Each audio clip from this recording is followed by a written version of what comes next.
She's at. We are live. We are live. Hi everyone. Today is, let's start by the date. Today is September the 20th, Wednesday, September the 20th, and we have Vanessa, our CEO. Vanessa, where are you at? Where are you visiting us from? We are currently in the Dominican Republic. Our travel abroad, the first group of girls just checked in, no issues at the airport. I'm waiting for Diana and the rest of the second group to come in to check in and head back to the States right now. I already know we outside. Period. Look. And that's the Well, go airport? ahead. What airport Yes, are you in? we're at STI in Santiago. Everybody here is very, very familiar with the Parole. It was pretty easy to check. It was 5 of us at first. Um, it was pretty easy to check in. No problems whatsoever. What airline did you guys fly in, or did the United. We used United.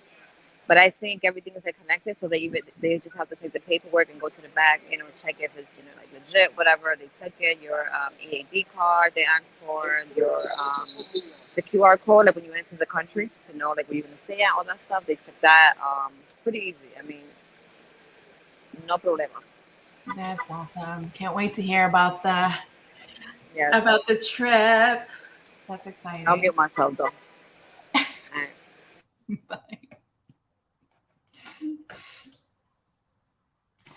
So if anybody is interested in the travel abroad trip, the application will be closed on October the 1st, and we're going to be taking applications for the 2024 travel abroad trip. If you guys have any questions, the numbers here, you guys can call back here, or also you can email us at travel@dreamerstogether.org. We are taking applications for our 2024 travel abroad trip to the DR. There were a couple of exciting things that the group did.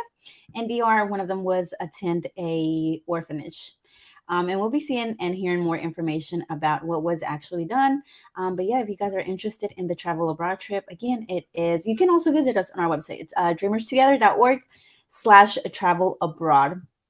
Submit your applications. There is a limited availability, and it is a first come, first serve basis. So let's see if anybody has any questions.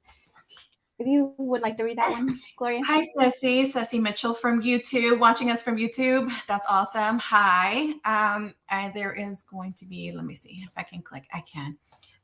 Bye. Thank you for joining. Hey, which airline and airport do you recommend Vanessa to fly to Santo Domingo for AP from New York? Puerto Plata or whatever. I think all the airports here are very the one to the Domingo. I forgot the name of that one to the Domingo.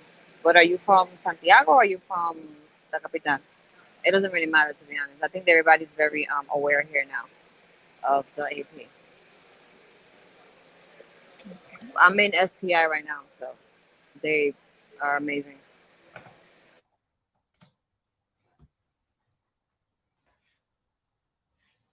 Andrea dice, good morning, pregunta, para hacer AP tenemos que estar vacunados contra el COVID. Andrea, no, actualmente no tienes que estar vacunado, pero eso es ahorita, hablando hoy, septiembre 20. No sabemos si en el futuro vayan a cambiar para viajar con Advanced Parole, no es requerido la vacuna, pero si planeas hacer ajuste de estatus después, ahí sí es requerido la vacuna. Pero tu pregunta para AP, no, por el momento no.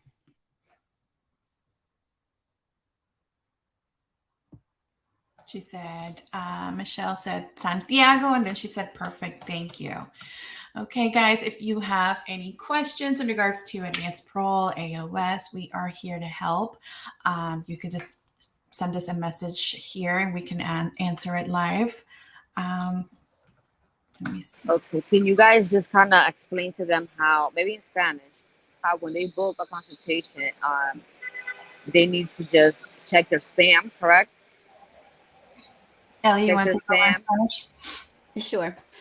So cuando van a estar haciendo o cuando van a estar agendando alguna cita con la organización de Dreamers Together, lo primero que tenemos que dejarles saber es que la oficina está abierta de 9 de la mañana a 4 de la tarde y estamos en hora del este, hora de Nueva York, se podría decir Nueva York, hora del este. Entonces, cuando estén haciendo sus citas, asegúrense de que ustedes están haciendo la cita en el horario de su zona correctamente. Cuando ustedes agendan una cita, va a ser a la 1 de la tarde aquí en hora del este, pero en California son 3 horas retrasados. En Texas es 1 o 2 horas retrasadas. Dependiendo de qué estado estén ustedes, tienen que ajustarse ustedes a el Eastern Time, pero en el calendario va a decirles en qué horario están ajustando la hora. Cuando ustedes hacen la cita, también inmediatamente a ustedes hacer el pago, les va a llegar la confirmación de pago y la confirmación de dónde van a tener que entrar a la cita. Se les va a enviar un enlace automáticamente. Les enviamos como 2 o 3 mensajes por correo electrónico al correo que ustedes dieron, y también les estamos enviando mensajes de textos al número que ustedes dieron para reconfirmación de las citas. Entonces, por favor, asegúrense de que el horario que ustedes están escogiendo es el horario adecuado para su zona.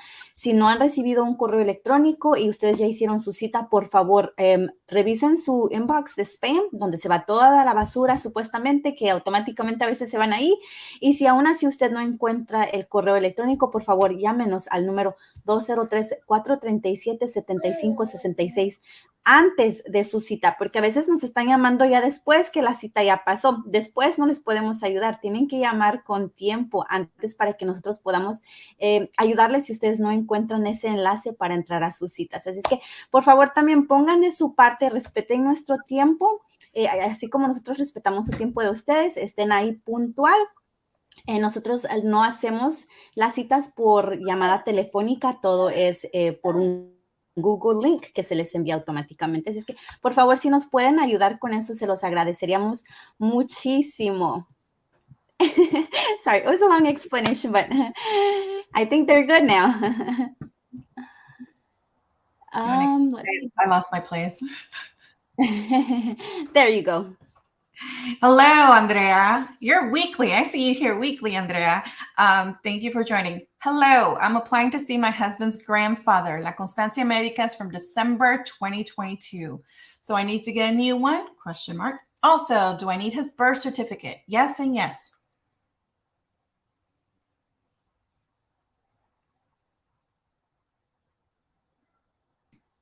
Thank you. I'll get Liliana. Liliana says, are you guys doing translations again? Liliana, at the moment, we are not, but stay tuned. If anything changes, we will be sure to let the Facebook group know. So please stay tuned. But I will tell you that if you're doing translations, just do it word by word.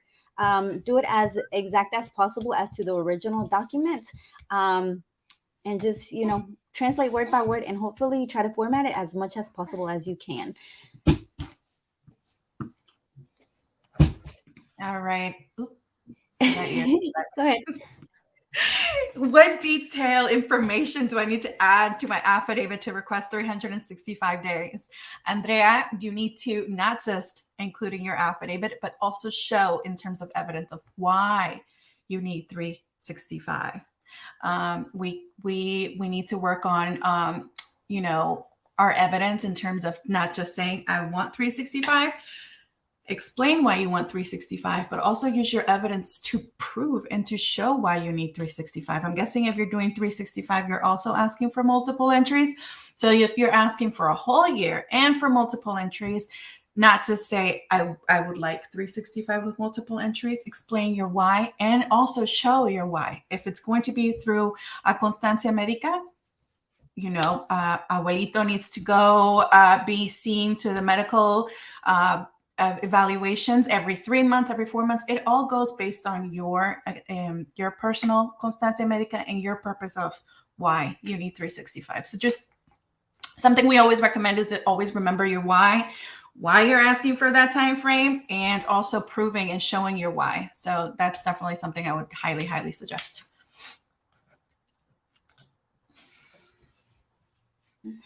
Hola, guys. How much you guys would charge for adjustment of status? Hi, Lucas. Welcome to our live.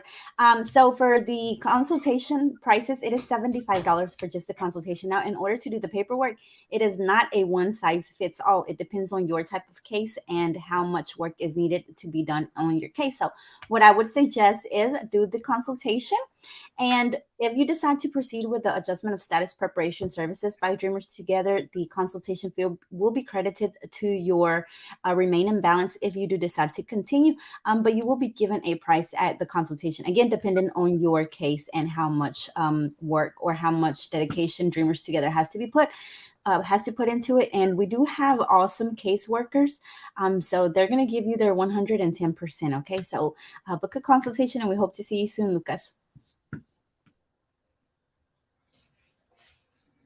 Sorry, I'm going to let you do the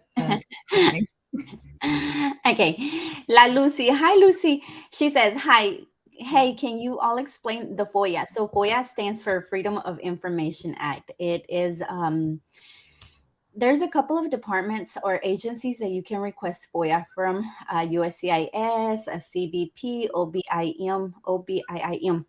And what it stands is Freedom of Information Act, and it provides all the information on your person. If you were fingerprinted, if you came in and there's a registry of the dates and times that you came into the United States, if you provided any information or any paperwork to USCIS, you can request what they have on your person by requesting FOIA. Now, FOIA, it is free. If you go to an attorney, they will charge you, not for the information itself, but for the work that they're doing by requesting your FOIA. If you don't want to pay an attorney, you can pull it up yourself. We do have a couple of videos on YouTube that you can go and use as reference and as a guide in order to pull up the FOIA. Again, we do recommend everybody that is going to be doing adjustment of status, run your FOIA, Freedom of Information Act, because maybe you brought in and your parents never told you and you were fingerprinted, you have a deportation case. Some people don't talk about that because they think that by not talking about it, it's going to go away. It's not going to go away. It's there. Run your information just to be sure what is on your record before you start your adjustment of status, or especially if you're going to be doing consular process. We don't like consular process. Some people, that may be their only option. So again, run your FOIA, please. Freedom of Information Act.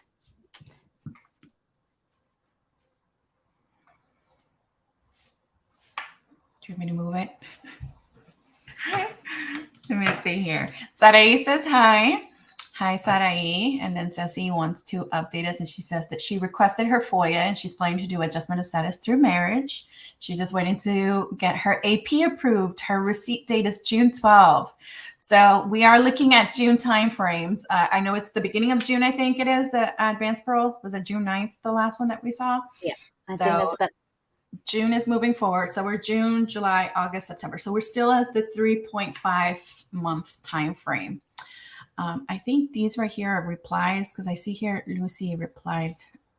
I think it was to the translations. So Liz says, I was approved last Friday for advanced parole, and I just want to thank you guys. Yay, Liz.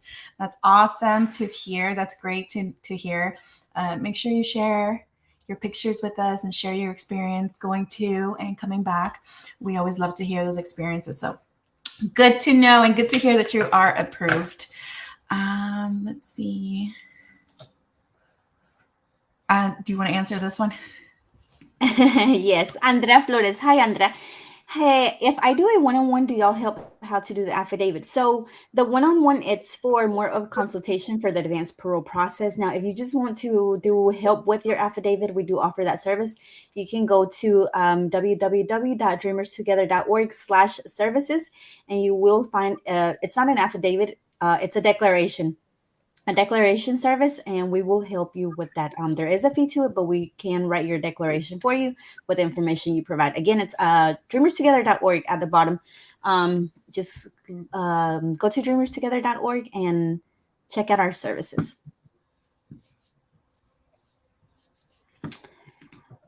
Hi, Juan Guillermo. Hi, good morning. Question. My lawyer sent my Visa U application around June. I know it takes time on those applications. Can I still apply for AP? Hi, Juan. Yes, you can still apply for advanced parole if you have DACA. Now, keep in mind that the AP is not going to help you with your Visa U, but you can definitely still apply for AP. Okay, Liliana, my grandma passed in February 11th of 2022. Our condolences, Liliana. Can we still do AP to visit her grave? So your 2022, USCIS for humanitarian purposes for a grave visit, do not consider it a humanitarian purpose of travel if the person who you're asking to go pay your respects to has passed for more than, by Vanessa, for more than 2 years. So if your family member has passed for more than 2 years, unfortunately, they will not consider that a purpose of humanitarian. So I would definitely recommend for you to find another reason. And obviously, if once you're there, you can definitely continue to pay your respects to your grandmother.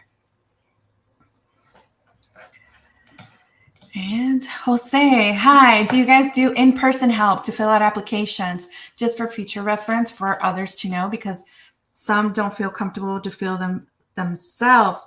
So Jose, we do not do in person. However, our organization is virtual. So we help virtually, just like how we are getting together right now.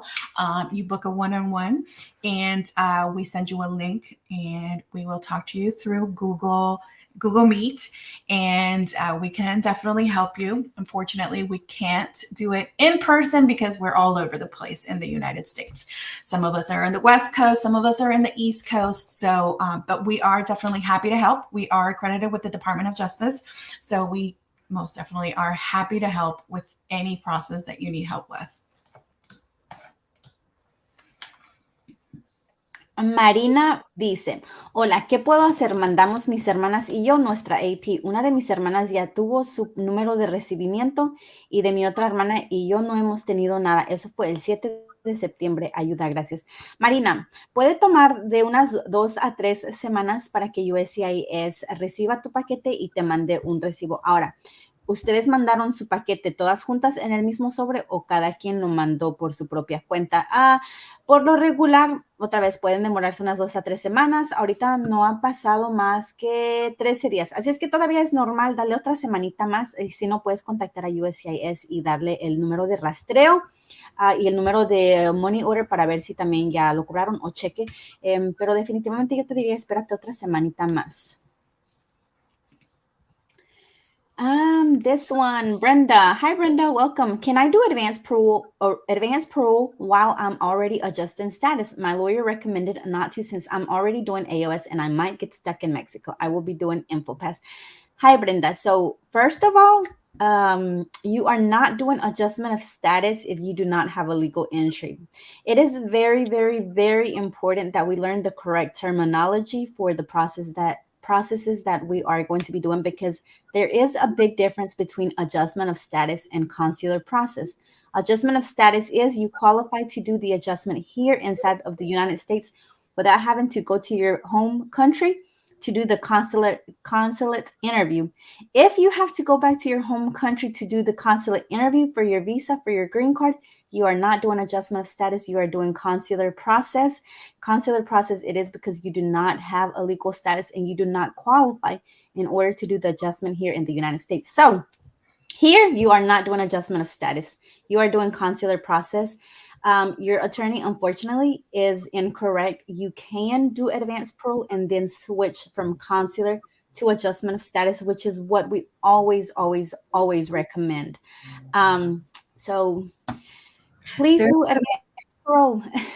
There are some follow-ups. So I see here that Marissa did tell her you can't do AOS if you don't have a legal entry.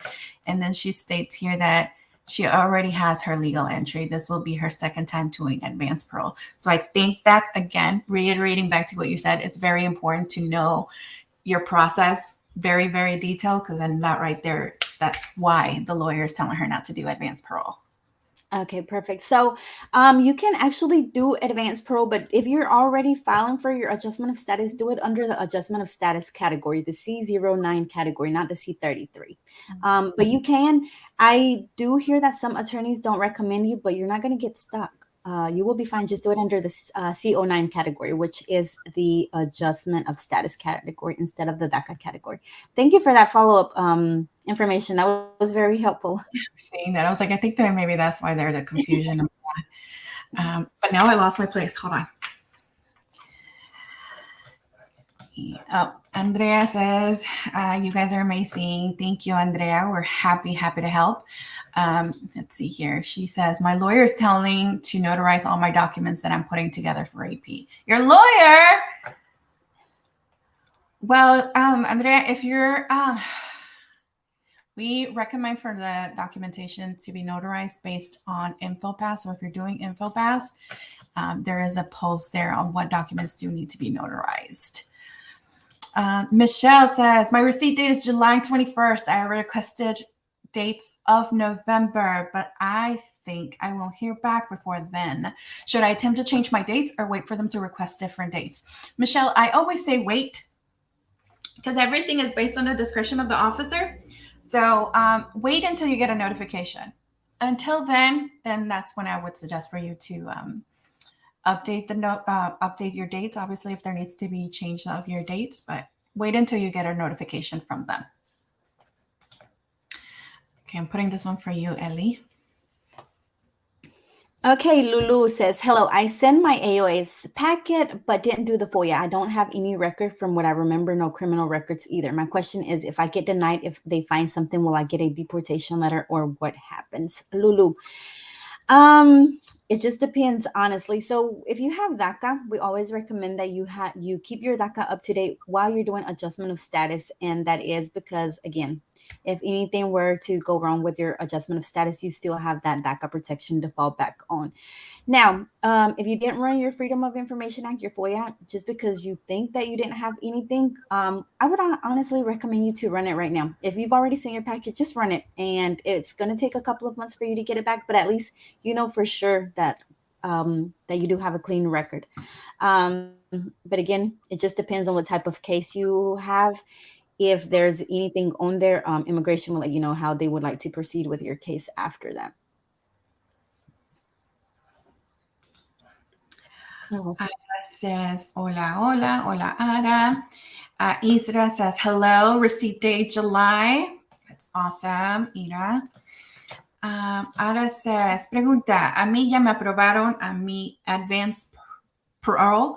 Aún no me llega mi carta. Ara, usualmente el tiempo de que llegue tu carta, dales de 7 a 14 días de business days. How do you say business days, Ellie?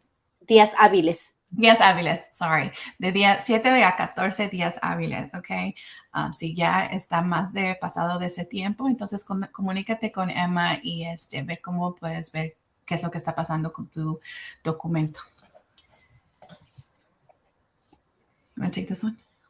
Hi, Anita. Anita is one of our reoccurring followers.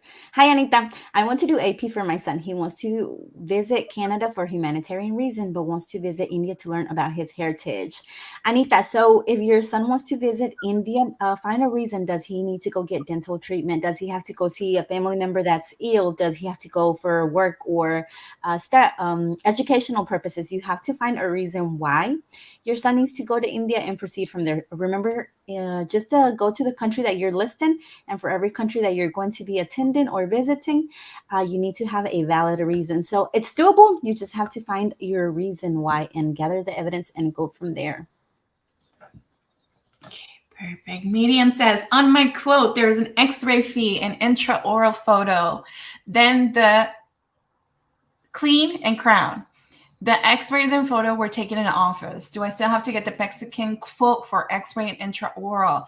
No, because that's something that's already been done. Obviously, when you go to, usually they will do their own evaluation, but it's based on whomever you call. If they want to quote you for those, they can, but it's based on the office and what their practice is in terms of x-rays and all that stuff. So that would be more of a based on the discretion of each office that you call.